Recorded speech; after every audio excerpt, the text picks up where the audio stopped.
Good morning student. आज हम लोग डिस्कस करने वाले हैं vector lies in three coordinate axis, यानी एक वेक्टर थ्री कोऑर्डिनेट एक्सिस पे लाई कर रहा है। पहले हम लोग बनाए थे तो किए थे क्या, ये एक्स एक्सिस होता था और ये वाई एक्सिस होता था और ये वेक्टर ए होता था। तो ये वेक्टर ए एक्सिस के साथ एंगल थीटा बनाता था, तो ये लिखे थे ए कॉस थीटा और इधर वाई इज इक्वल टू लिख देते थे ए साइन थीटा। ये कब लिखे थे? जब ये वेक्टर एक्स वाई प्लेन में लाई करता था। क्यों? क्योंकि यहां से परपेंडिकुलर डाले थे तभी ये वाई का वैल्यू आया था और ये लिखे थे ए साइन थीटा के बराबर। लेकिन अब हम लोगों का क्या है, ये वेक्टर स्पेस में है, मतलब ये वेक्टर जो ऐसे था अब ये वेक्टर ऐसे है। ये एक्स एक्सिस के साथ भी एंगल बनाएगा, वाई एक्सिस के साथ भी एंगल बनाएगा, जेड एक्सिस के साथ भी एंगल बनाएगा। लेकिन इस वेक्टर का इधर की ओर तो कंपोनेंट लिख देंगे जितना भी कॉस थीटा होगा, लेकिन ये साइन थीटा वाला कंपोनेंट को नहीं लिखेंगे।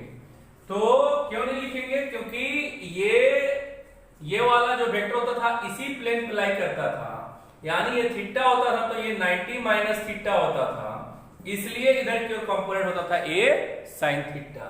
अब हम लोग क्या बोल रहे हैं, एक वेक्टर है जो लाई कर रहा है थ्री कोऑर्डिनेट एक्सिस पे।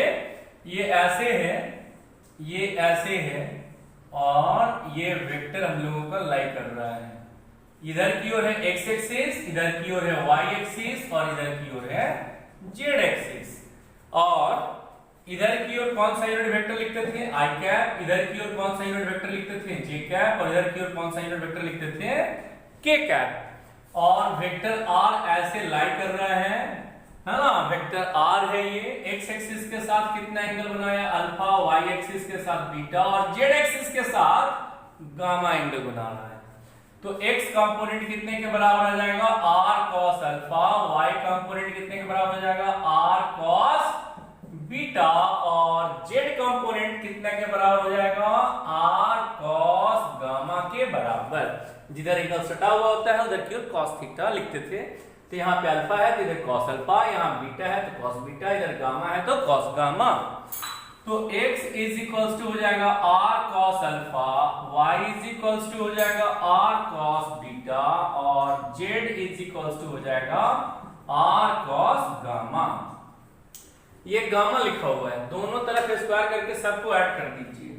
तो ये हो जाएगा X square plus Y square plus Z square is equals to are square, सभी में है कॉमन हो जाएगा। तो are square cos square alpha plus cos square beta plus cos square gamma के बराबर हो जाएगा, इतना के बराबर होगा। ये वाले इक्वेशन को लिख देते हैं एक नंबर इक्वेशन, इक्वेशन फर्स्ट। अब क्या बोल रहे थे कि इसका वेक्टर लिखते हैं, तो ये सब पॉइंट लिख दिए ओ ए बी और ये हो गया हम लोगों का सी। अब ये मिटा देते हैं और ये सब भी मिटा दिए, ये भी मिटा दिए, साफ लगेगा देखने में हम लोगों का। तो ये क्या हो गया हम लोगों का ओ ए वेक्टर। ओ ए जो वेक्टर होगा वो कितने के बराबर होगा? यहां से लेके यहां तक का जो लेंथ था जेड और इस डायरेक्शन में जो यूनिट वेक्टर होता था वो क्या लिखते थे? के कैप। यहां से लेकर यहां तक का जो डिस्टेंस हुआ जो इतना होगा x, तो ये डिस्टेंस भी कितना होगा? x, यानी वेक्टर ए बी ये कितना के बराबर लिख देंगे हम लोग? x और इधर की ओर जो यूनिट वेक्टर है आई कैप bc, मतलब ऊपर की ओर जो वेक्टर लिखेंगे bc ये कितना के बराबर लिख देंगे? y। क्यों? क्योंकि ये डिस्टेंस y था तो ये भी डिस्टेंस y होगा। और ऊपर की ओर जो यूनिट वेक्टर होता था उसको क्या लिखते थे? j cap.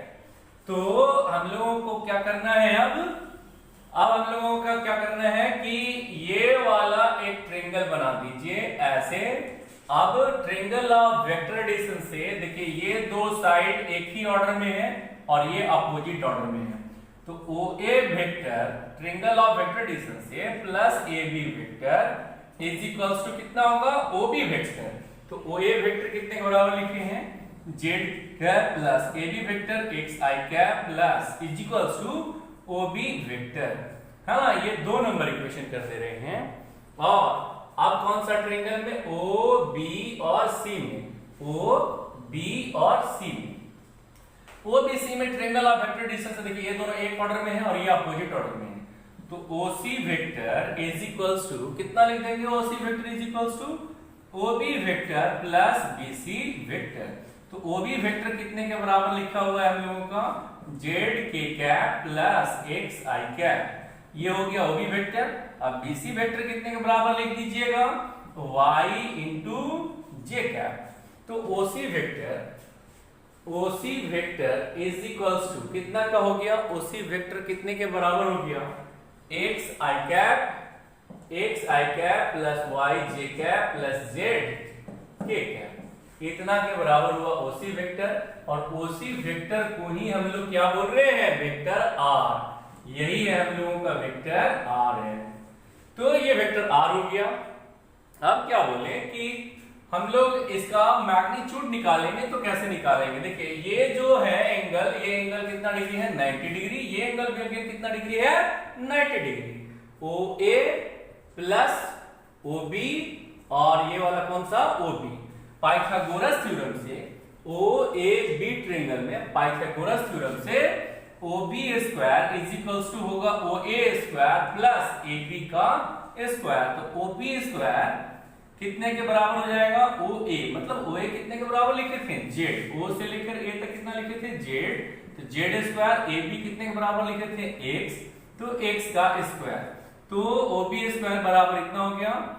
आप क्या लिख रहे थे, ये वाले ट्रायंगल में ओ बी और सी में, in triangle O B C में पाइथागोरस थ्योरम से o c square is equals to o B square plus b c का स्क्वायर। तो ओ सी कितने के बराबर है, आर का मैग्नीट्यूड के, तो ओसी स्क्वायर कितने के बराबर होगा, आर स्क्वायर के। ओबी स्क्वायर कितने के बराबर दिया हुआ है, Z square plus x square के, प्लस बीसी कितने के बराबर दिया हुआ है, वाई के, तो वाई का स्क्वायर। तो are square is equals to कितना हो गया हम लोगों का, R square is equals to कितना हो गया, X square plus Y square plus Z square. But अभी लिखेंगे हम लोग थोड़ा देर पहले, इसका जो मैग्नीट्यूड हो गया वो कितने के बराबर हुआ, वेक्टर आर का जो मैग्नीट्यूड हो गया, इसको ऐसे लिखेंगे या आर केवल लिखते हैं, ये कितने के बराबर हो गया हम लोगों का, आर को कितना लिखेंगे हम लोग, ये हो जाएगा रूट अंडर, यहां से देखिए X square plus Y square plus Z square, X square plus Y square plus Z square, इतना के बराबर हो गया मैग्नीट्यूड। और ये वेक्टर है, ये उसका मैग्नीट्यूड है। आप क्या बोले थे कि अभी हम लोग थोड़ा देर पहले बनाए थे क्या, कि ऐसे लिखा हुआ था कि vector x square plus Y square plus Z square is equals to are square cos square alpha plus cos square beta plus cos square gamma, ऐसा लिखे थे। तो इतना बराबर कितना लिख दीजिएगा, आर स्क्वायर, तो are square is equals to होगा r square cos square alpha plus cos square beta plus cos square gamma. अब ये आर स्क्वायर कट गया, cos square alpha plus cos square beta plus cos square gamma is equals to कितना होता है 1। इसको याद रखिएगा, अगर ये तीनों एंगल आपस में इक्वल होते हैं अल्फा बीटा और गामा, तो कितना होता, अल्फा बीटा और गामा तीनों इक्वल एंगल होते हैं, तो क्या होता है, if alpha is equals to beta is equals to gamma, तो यहाँ पे cos square alpha cos square alpha cos square alpha, यानी हो जाता 3 cos square alpha is equals to 1। तो cos alpha is equals to हो जाता है 1 बाई रूट 3, क्यों, स्क्वायर हटाएंगे इधर आएगा तो रूट हो जाएगा। तो अल्फा इज इक्वल्स टू क्या लिख दीजिएगा, cos इनवर्स 1 बाई रूट 3। इसी को कहा जाता है, इसी एंगल को कहा जाता है डायरेक्शन कोसाइन। इसको क्या बोलते हैं, डायरेक्शन कोसाइन, इसको कहा जाता है डायरेक्शन कोसाइन। तो कोई प्रॉब्लम हो तो काइंडली बोला करें। और यहां से यूनिट वेक्टर भी निकाल सकते हैं, unit vector R is equals हो जाएगा vector R by magnitude of vector R, ऐसे यूनिट वेक्टर भी निकाल सकते हैं। अगर आपको कोई प्रॉब्लम हो रहा हो समझने में तो काइंडली कमेंट किया करें, और अगर कोई भी क्वेश्चन है वो नहीं बन रहा हो तो फोटो खींचिए, मेरा नीचे नंबर दिया रहता है, देखिएगा यहाँ पे ऐसे स्क्रॉलिंग चलता रहता है, वहां पे चलता रहता है नंबर, उस पे आप क्वेश्चन को व्हाट्सएप करके भेज दीजिए, वो मेरा व्हाट्सएप नंबर है। मैं आपको कोशिश को आपके प्रॉब्लम को सॉल्व करने की कोशिश करूंगा। थैंक